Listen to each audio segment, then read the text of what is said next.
AP deputy CM Pawan Kalyan గిరిపుత్రులకు ఇచ్చిన మాట నిలబెట్టుకున్నారు. గిరిజన గ్రామాల్లో పలు అభివృద్ధి పనులకు శ్రీకారం చుట్టేందుకు అల్లూరు జిల్లా అనంతగిరి మండలం బల్లగరువులో పవన్ కళ్యాణ్ గతంలో పర్యటించారు. ఈ పర్యటన సందర్భంగా గిరిపుత్రుల కష్టాలను కళ్లారా చూసిన పవన్ కళ్యాణ్ ఆయా గ్రామాల్లో మౌలిక సదుపాయాలు కల్పిస్తామని వారికి మాట ఇచ్చారు. ఇక ఇచ్చిన మాట ప్రకారం ఆయా గ్రామాల్లో అంగన్వాడీ కేంద్రాలు, తాగునీటి సదుపాయం, సీసీ రోడ్లు తదితర వసతులు తాజాగా అందుబాటులోకి వచ్చాయి.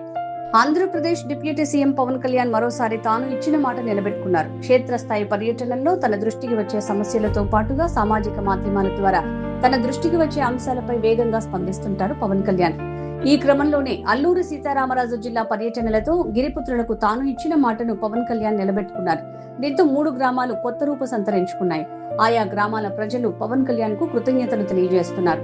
డిప్యూటీ సీఎం పవన్ కళ్యాణ్ గతంలో అల్లూరి సీతారామరాజు జిల్లా అనంతగిరి మండలంలోని బల్లగరువు గ్రామంలో పర్యటించారు. ఈ సందర్భంగా వెలగపూడి, కొరపర్తి గ్రామాలను సందర్శించిన పవన్ గిరిజనులతో మమేకమయ్యారు. వారి సమస్యల్ని అడిగి తెలుసుకున్నారు. గ్రామాల్లో అవసరమైన మౌలిక సదుపాయాలు కల్పిస్తామని గిరిపుత్రులకు మాట ఇచ్చారు. ఇక ఇచ్చిన మాటకు కట్టుబడి వేగంగా అనుమతులు వచ్చేలా చూశారు. తాజాగా ఆ పనులు పూర్తి చేశారు. గిరిజన ప్రాంతాల మహిళలు, చిన్నారుల సంక్షేమాన్ని దృష్టిలో ఉంచుకుని బల్లగరువు, వెలగపాడి, కొరపర్తి గ్రామాల్లో అంగన్వాడీ కేంద్రాలను నిర్మించారు.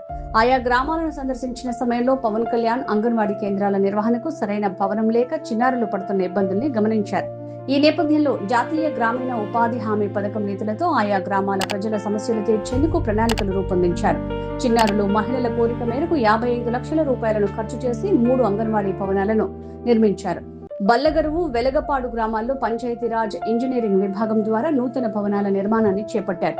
గిరిజన అభివృద్ధి శాఖ ఇంజనీరింగ్ విభాగం సహకారంతో కొరపర్తి గ్రామంలో అంగన్వాడీ భవనానికి ప్రహారీ గోడ నిర్మించారు.